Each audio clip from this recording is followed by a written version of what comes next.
سیاست میں جو ہمارے بڑے ہیں ان کو سوچنے چاہیے کہ ہم کیسے اور کیا اقدامات اٹھائیں تاکہ ہم اس نتیجے پہ پہنچیں۔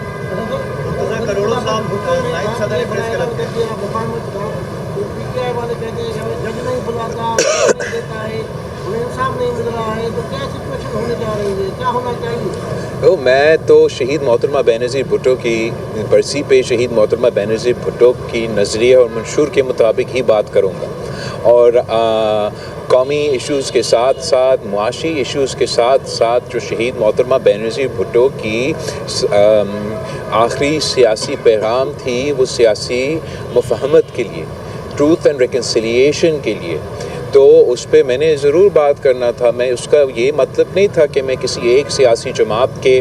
بارے میں بات کر رہا ہوں، مگر میں اوور آل پاکستان کی سیاسی صورتحال، اس ملک کی ترقی، اس ملک کی معاشی ترقی، ہماری جمہوریت کی ترقی، ہماری ملک کی بھلا اس میں ہے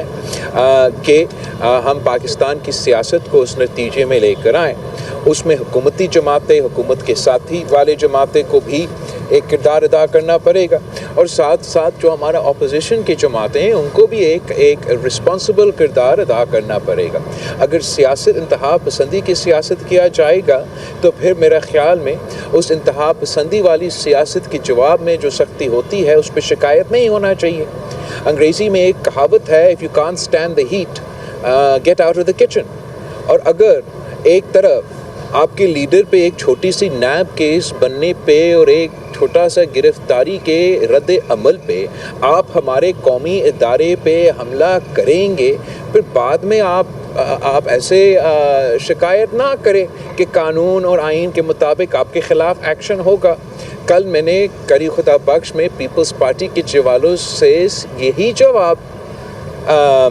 سوال